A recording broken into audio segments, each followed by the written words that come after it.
There's a number that almost nobody in mainstream finance is talking about right now. In the last 3 times it hit this level, gold moved at least $400 within 6 months. Gold is sitting at roughly $4,600 an ounce as you watch this. The market looks incredibly confused. Every bullish catalyst seems to get canceled by a hawkish monetary policy response. The talking heads can't agree. The charts look like a tug of war. Fed statements and CPI prints are just noise bouncing off the surface. But underneath that noise, one specific reading is quietly doing something it has only done a handful of times in 20 years. It doesn't make the front page. Most retail investors have never heard of it. But when it reaches this level, gold moves. What is this number, and why does it matter more than anything else? Stay with me. There's a single macro indicator that has quietly moved into a zone it has only occupied 3 times recently. We're going to name it and show you exactly what it's reading right now and what happened to gold before. Central banks just purchased a record 288.9 tons of gold in Q2 2026. The institutional money is already moving. The math on a $500 move isn't a guess, it's what the data produces when you run the numbers. If you're new here, this channel covers gold and macro finance using indicators that institutional desks actually track. Hit subscribe. Drop a comment right now. Are you already watching this number, or is this the first time you've heard of it? The number is the 10-year TIPS yield. The real yield on U.S. Treasury inflation-protected securities. Gold generates no income. It pays no coupon. So the real yield is the cost of owning gold over a bond. When that cost is high, gold is less attractive. When that cost falls, gold becomes more compelling. That's not theory. PIMCO has treated real yield changes as the single most significant explanatory variable for gold prices over the past 2 decades. Their model shows a 100 basis point drop in real yields historically corresponds to an 18% increase in inflation-adjusted gold prices. The 10-year TIPS yield is currently at 2.35% as of August 20th, 2026. Over 30 days, it has moved down from 2.43%. The direction is what matters. Historically, moves below 1.5% have acted as a bullish trigger for gold. We are currently at 2.35%. That means the market is still 85 basis points away from that historical trigger level. But here's what the data shows. With rate hike odds falling from 50% to 31% following 3 consecutive soft data prints in August. The expected trajectory of real yields is pointing downward heading into the September 15 to 16 FOMC meeting. Now run the math on the $500 figure. The regression model shows that a 100 basis point drop in real yields has historically precipitated approximately a 22% increase in real gold prices. Gold is currently near $4,600. A 22% move from that level puts the price at approximately $5,612. A move of just over $1,000. Even a partial mean reversion produces a gain in the $500 range based on that same historical relationship. That is where the figure comes from. It isn't a guess, it's what the model produces when you do the arithmetic. But the context right now is unlike anything since 2022. From the late 1990s through 2020, inflation-adjusted gold and inverted real 10-year Treasury yields moved together almost mechanically. RBC Wealth Management puts the R-squared correlation between gold and the 10-year TIPS yield at 84% for the period 2005 to 2021. 84%. That's not a loose relationship. That's a rule. When real yields fall, gold rises. When they rise, gold falls. Then something broke. On July 23, 2026, the U.S. Treasury auctioned a new 10-year TIPS bond at a real yield of 2.44%. By every textbook, that was supposed to be gold's death sentence. The opportunity cost of holding metal just hit an 18-year high. And yet, bullion was trading above $4,200, still up close to 100% over the prior 12 months. The lines were climbing together. The relationship that explained 84% of gold's behavior now explains roughly 5%. That is not noise, that is a regime change. J.P. Morgan describes this as an asymmetric correlation. Gold rises when yields fall, but it no longer falls proportionately when they rise. Historically, when an inverse relationship breaks asymmetrically, it signals that a new, more powerful driver has taken over underneath. The signal isn't coming from one country or one type of buyer. It's coming from everywhere at once, and the physical flows confirm it. Central banks purchased a record 289 tons of gold in Q2 2026, a 74% year-on-year increase. And they did this while prices were falling. They weren't chasing a rally, they were buying into weakness, at scale, deliberately. Now look at who is doing the buying. Poland's National Bank led all buyers, adding 51 tons in Q2 alone. China's People's Bank added 33 tons, its largest increase since 2023. Uzbekistan, Kazakhstan, Jordan, and the Czech Republic all added tons. Look at that list geographically. It spans the entire globe. That is not coincidence. That is a coordinated structural shift in how sovereign institutions view reserve assets. That's 89% of reserve managers expect global gold holdings to increase over the next 12 months. The model is clear, the trend is set. A record 45% expect their own institutions' reserves to grow. And critically, 74% of respondents expect the share of US dollar holdings in global reserves to be moderately or significantly lower 5 years from now. Separately, the official Monetary and Financial Institutions Forum noted this is the first time its own survey has found more central banks planning to reduce dollar exposure over the next decade than increase it. That is a first. In the history of the survey, for context on the pace of accumulation, central banks have averaged 1,000 tons of gold purchases per year over the past 4 years, double the 500-ton annual average of the prior decade. What started as a technical reading on one yield indicator is now being confirmed by physical gold flows across 4 continents and forward commitments from the majority of the world's reserve managers. This is not a trade. This is a realignment, and it's not just nation-states. The institutional money, the funds that move markets, is also starting to line up on the same side of this trade. So we've established what the real yield indicator is doing, and we've shown that sovereign buyers across 4 continents are responding to it at record pace. Now let's talk about the layer that sits between nation-states and retail investors, the institutional money, the hedge funds, the managed futures desks, the ETF flows. Because this is where the $500 move gets funded, and right now, that layer is sending its own signal.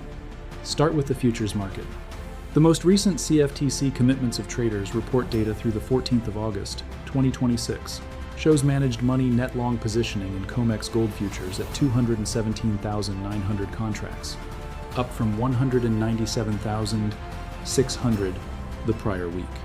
That's a meaningful jump in a single reporting period, professional, speculative money adding net long exposure into a rally that most retail sentiment still treats with skepticism. But the ETF picture is more nuanced, and that nuance is actually the most important part. North American gold ETFs lost $7.7 billion in net outflows in the first half of 2026, and added only $71 million in July. The dominant institutional flows this cycle have come from Asia, which attracted roughly $12 billion in H1, its strongest first half on record, and Europe, which added approximately $3 billion. North America has been the missing piece. Then came August 17. SPDR Gold Shares GLD recorded $1.01 billion in net creations in a single trading session, more than 14 times North America's entire July net inflow. That is not retail buying. Single session flows of that magnitude into a gold ETF reflect institutional capital deploying with macro-level conviction. As for what the largest institutional research desks are actually saying, J.P. Morgan Global Research forecasts gold averaging $6,000 per ounce by Q4 2026, with a potential extension towards $6,300 by end of 2027. J.P. Morgan's year-end $6,000 target has not moved. Wells Fargo Investment Institute, which raised its target to $6,106,300 in March 2026, has not moved. Deutsche Bank still holds $6,000. The one firm that trimmed Goldman Sachs, cutting to $4,900 in June, did so explicitly because it pushed its first expected Fed rate cut to June 2027. In other words, even the most cautious major desk on Wall Street is forecasting gold well above current levels. The disagreement isn't about direction. It's about how fast. The hidden number isn't hidden to any of these desks. They're already positioned. The question is whether you are. All of that matters enormously at the macro scale. But let's bring this back to what it actually means for you, the person watching this right now. Let's make this personal. A $500 move in gold from current levels means different things depending on where you sit. So, let's walk through the 4 most common positions people watching this are likely to be in. If you're holding physical gold coins, bars, allocated storage, a $500 move from roughly $4,600 represents approximately an 11% gain on the metal itself. That's before you factor in any currency exposure if you're holding outside the US. The physical holder's question right now isn't whether to buy more, it's whether to continue holding through the volatility that the COT and ETF data suggest is still present. Based on what we covered in Section 6, the sovereign demand floor appears to still be intact. If you're in gold mining equities, the math is different and potentially much more significant. Mining stocks have historically moved 2 to 3 times the percentage gain of the underlying physical gold price. At current gold prices in the $4,500–$5,000 range, low-cost operators are generating $3,000 or more per ounce in margins levels that historically force a re-rating of valuations. Yet current mining equity valuations still reflect widespread skepticism about price sustainability. A sustained $500 move that convinces generalist funds the price level is structural, not cyclical, could be the catalyst that closes that valuation gap. If you're considering entry and waiting for a pullback, here's the tension. North American institutional money has been underweight gold ETFs all year. With $7.7 billion in outflows in H1 2026, the single-session $1 billion inflow on August 17 may signal that's beginning to change. Historically, when the absent institutional buyer finally rotates in, the entry window for patient retail buyers compresses quickly. And if you're using gold as a portfolio hedge against dollar debasement, against fiscal deterioration, the indicator we covered today suggests the hedge is becoming more relevant, not less. Now the objection. You've probably heard it yourself, gold has been threatening to break out for 2 years. Why now? Why is this time different? It's a fair challenge. And here's the honest answer. Most of the prior false starts happened when the real yield indicator was still moving against gold. The setup kept getting reset by higher real yields overriding the structural demand signal. What's different now is the asymmetry. Gold no longer falls proportionately when real yields rise, but it still rises when they fall. The downside has been structurally truncated by sovereign buying. The upside trigger real yield compression is still fully intact. That's not the same setup as 2023 or 2024. But this isn't just a gold story. When you pull back further, this signal is reflecting something much larger happening in the global financial system. Pull all the way back now, because what gold's real yield signal is telling us isn't just about the price of the metal. It's about something much larger happening in the architecture of the global financial system. Start with the debt picture, because the numbers here are not projections anymore, they're already here. The Congressional Budget Office projects U.S. federal interest costs will reach $1 trillion in fiscal year 2026, surpassing both national defense spending and Medicaid for the first time in American history. That's up from $352 billion in 2021. And under current law, those interest payments are projected to double again to $2.1 trillion by 2036. Federal debt held by the public is on course to hit 120% of GDP by 2036, surpassing the previous all-time high of 106% set in 1946, the year after World War II ended. That is the fiscal backdrop. Now watch what just happened against it. On the 19th of August, 2026, Treasury Secretary Scott Bessent announced the U.S. Treasury would at least double the size of its long-dated debt buyback operations from $2 billion to at least $4 billion, targeting bonds from the 10-year to 30-year sector, in an effort to push yields lower. The immediate market reaction told you everything.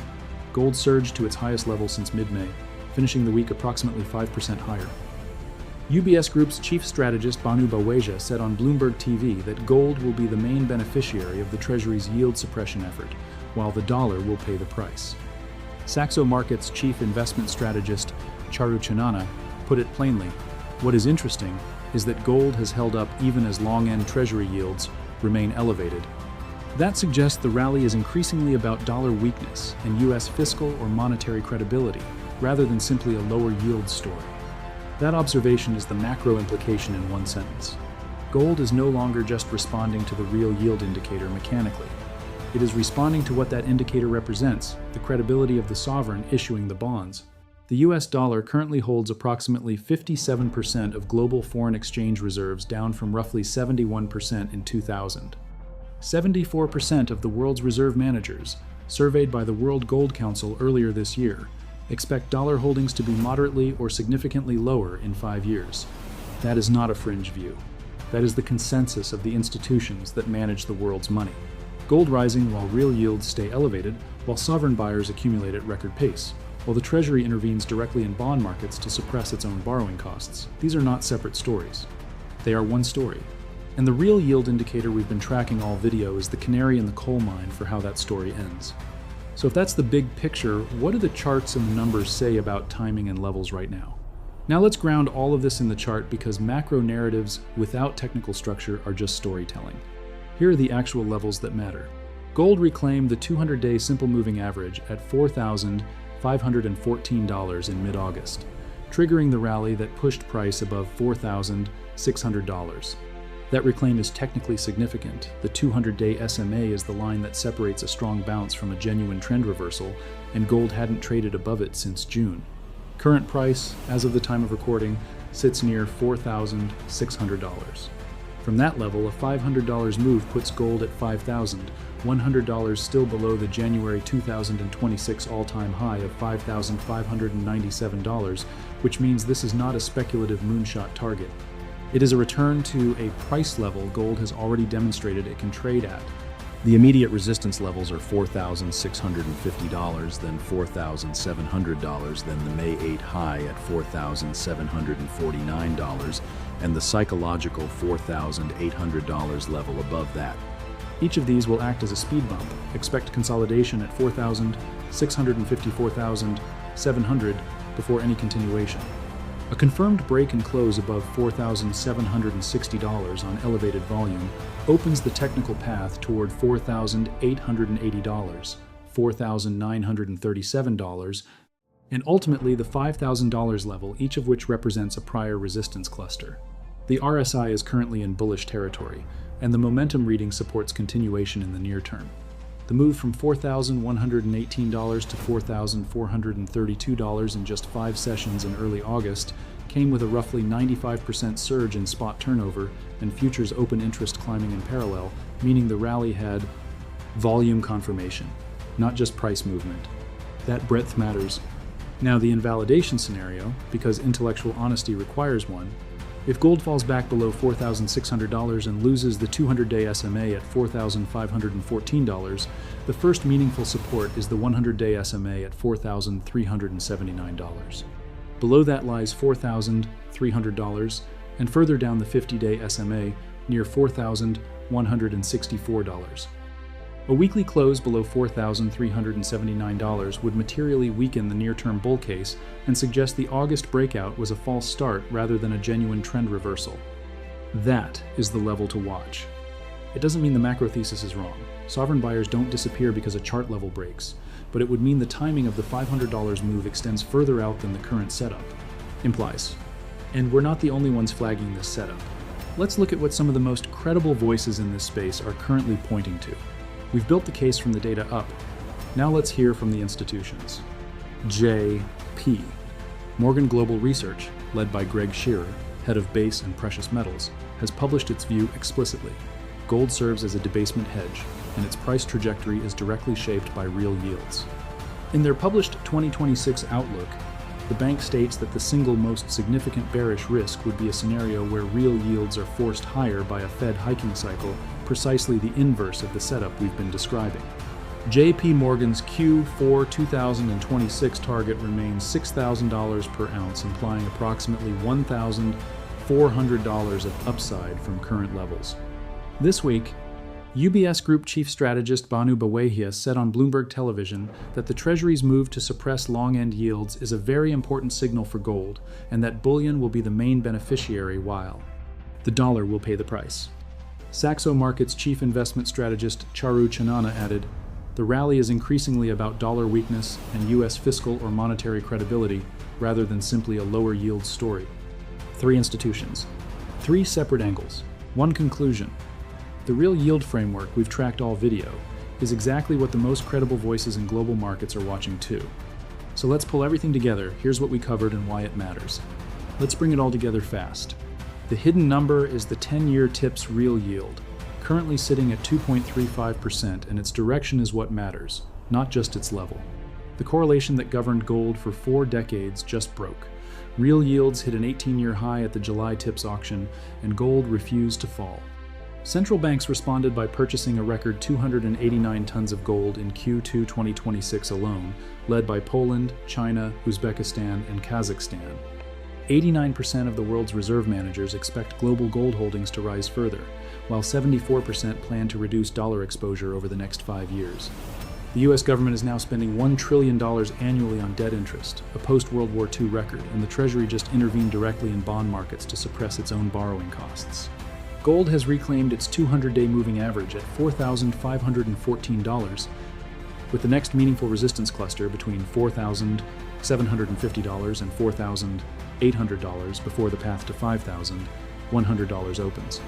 From current levels near $4,600, a $500 move gets us there, and the regression math on real yield compression supports exactly that target. The number is set. The pattern is in place. Now it's a question of whether the catalyst arrives and when. At the start of this video, we told you there was a number almost nobody in mainstream finance is talking about. Now you know what it is, and you know what history says it tends to do next. If this analysis was useful, hit the like button. It's the single best way to help this kind of research reach people who need it instead of the noise. Subscribe and turn on notifications so you don't miss the next signal when it fires. And drop a comment right now. What's your gold price target for the next 12 months, and are you already positioned for it? Next, we're looking at the September 15-16 Fed decision, a hold versus a hike, and exactly what each outcome means for the $500 setup we just mapped out.